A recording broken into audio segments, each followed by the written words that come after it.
Have you ever noticed how some people can share their entire life story with a stranger on a plane, but you struggle to tell your best friend you're having a bad day? There's a version of you that everyone sees as doing great. Independent. Self-sufficient, totally fine. And then there's the version that feels safest when no one needs anything from you, when you're not responsible for anyone's emotions, when you can just disappear into your own world without explanation. Here's the thing, that's not actually coldness, it's protection. And today we're going to talk about why your nervous system might have decided that distance is the price of safety and what to do about it if you're tired of paying it. Problem framing 0:30 to 2 o'clock. Let's start with what this actually looks like. You're good at logistics. Great, even you remember birthdays, you show up when people move, you send thoughtful gifts, but emotional availability. That's different. Someone asks, how are you really doing? And suddenly you're giving them a weather report about your life. Facts, updates, no feelings. Or you're the friend people call in a crisis, calm, rational, helpful. But the second they want to celebrate something intimate with you, something that requires you to be emotionally present, you feel this urge to retreat. Maybe you've been called emotionally unavailable, or hard to read, or people say, I feel like I don't really know you, even after years of friendship. And here's what makes this complicated. Part of you agrees with them, you want to connect. You see other people doing it, laughing until they cry, having 3-hour phone calls about nothing, sharing fears they haven't told anyone, and some part of you wants that. But another part, that part is running calculations. If I tell them this, they'll worry. If I need something, I'll owe them. If I let them in, they'll see something they don't like. If I'm vulnerable, I'm giving them power. So you stay on the perimeter. Close enough to be part of things, far enough that no one can corner you into intimacy you didn't consent to. The question everyone asks is, why do you do this? But that's the wrong question. See, most advice about connection assumes everyone starts from the same place. Just be vulnerable. Open up more. Let people in. As if connection is just a skill you never learned. As if you're choosing distance because you don't know better, but you're not avoiding connection because you don't understand it. You're avoiding it because you understand it too well. Think about the people who find connection easy. The ones who overshare at dinner parties, who cries during commercials, who calls their mom 3 times a day. What's the difference? It's not that they're braver than you. It's not that they value relationships more. It's that for them, connection never became contaminated with danger. Their nervous system learned, when I'm upset and I reach out, I feel better.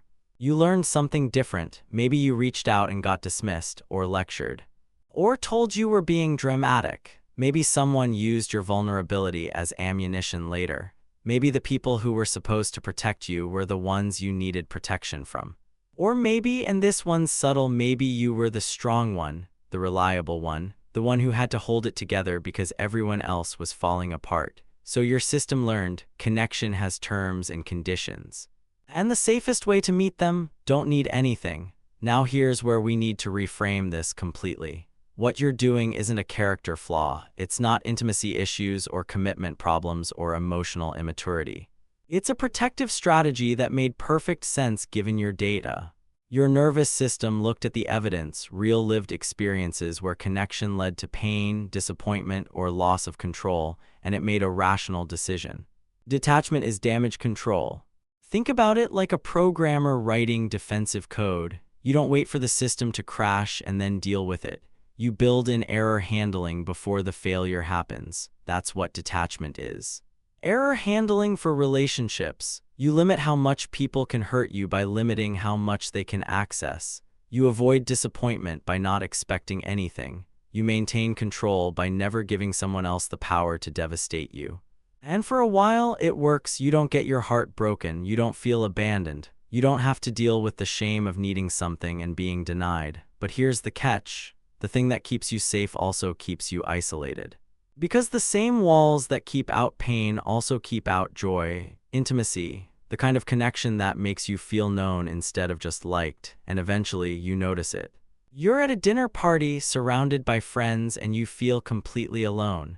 Or you achieve something meaningful and there's no one you want to call. Or someone gets close to you, really close, and instead of feeling happy, you feel trapped. That's the moment when you realize the safety you built is starting to feel like a cage. So what do? You can't just choose connection and override decades of nervous system programming.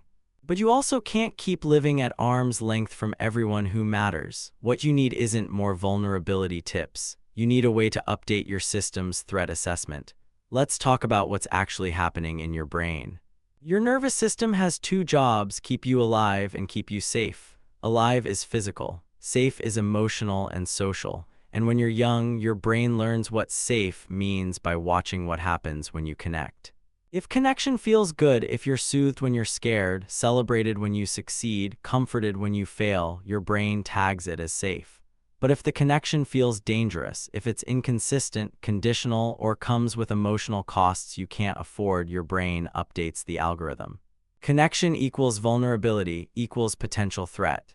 And once that program is running, your nervous system doesn't wait for you to consciously decide. It automates the response. Someone gets too close, you pull back. A conversation gets too deep, you redirect. Someone asks for emotional intimacy, you feel nothing or worse, irritation. This isn't you being cold, it's your amygdala doing its job. It's saying, hey, remember what happened last time? We're not doing that again. And here's the tricky part: your amygdala doesn't distinguish between past danger and current relationships. It just knows the connection has been filed under risky. So even when you meet someone safe, someone who wouldn't weaponize your vulnerability, someone who's earned your trust, your system still sounds the alarm. Because it's not evaluating this relationship. It's protecting you from every relationship where the connection went wrong. That's why you can logically know someone is trustworthy and still feel nothing when you try to open up. Your thinking brain says, this is safe. Your survival brain says, we have a protocol for this, shut it down.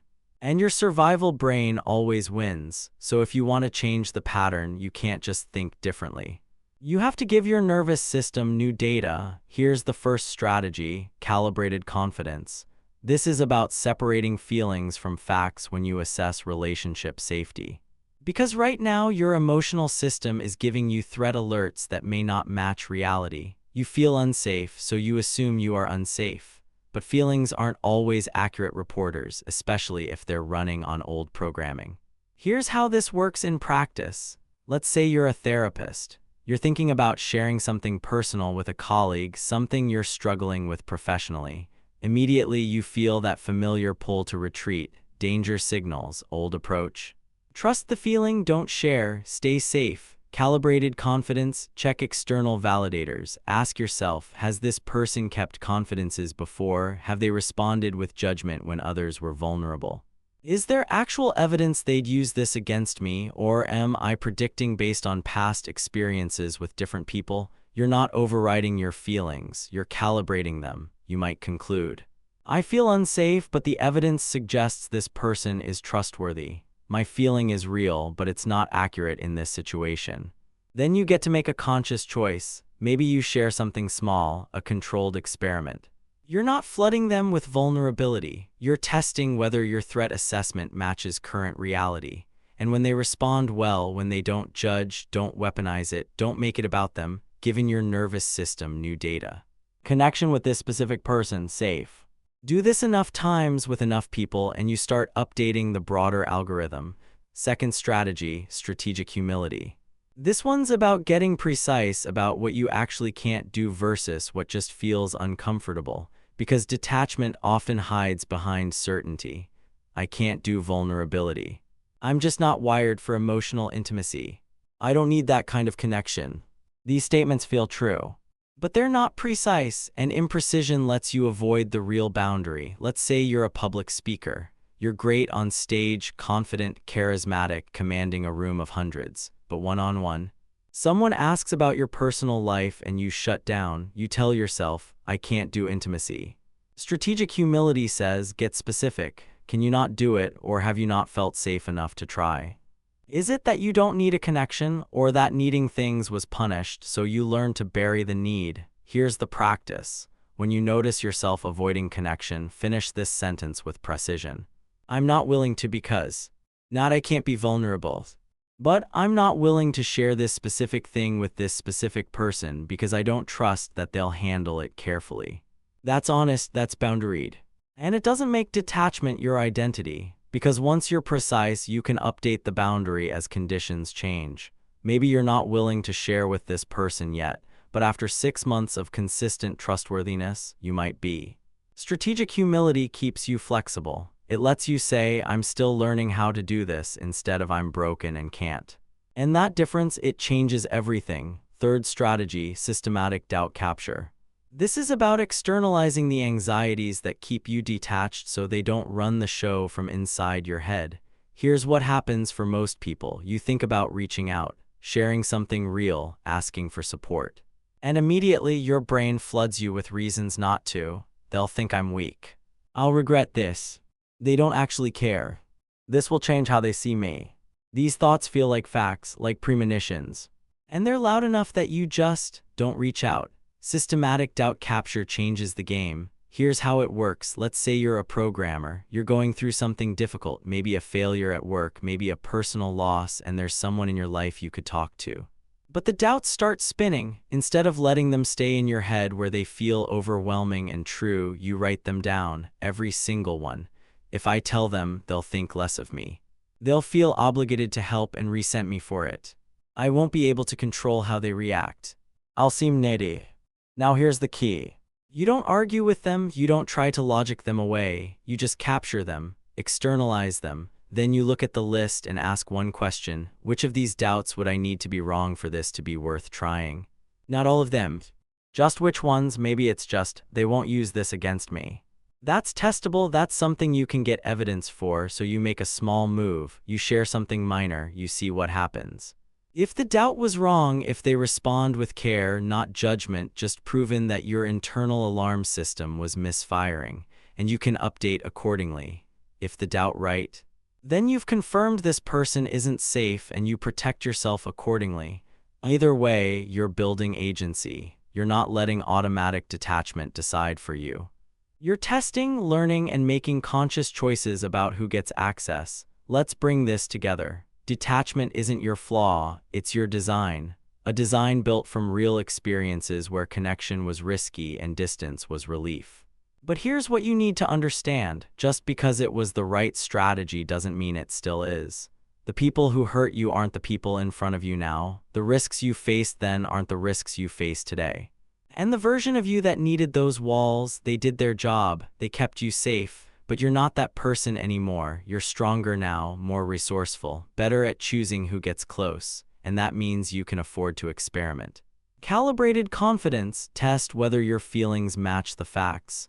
Strategic humility, get precise about what you're actually protecting. Systematic doubt capture, externalize the fears so they don't control you. These aren't about forcing yourself to connect. They're about permitting yourself to try small moves, safe people, real data. And over time, your nervous system learns what your thinking brain already knows. Connection isn't the threat anymore. Isolation is. If this resonated with you, do me a favor, leave a comment and tell me which of these 3 strategies you're going to try first. Calibrated confidence, strategic humility, systematic doubt capture. I read every single comment and I want to know what's landing for you. And if you found this helpful, share it with someone who might need to hear it. Someone who's been called distant or hard to read, but you know is just protecting something tender. Also, subscribe if you haven't. We're building a community of people who are done pretending they're fine and ready to do the actual work of feeling safe in connection.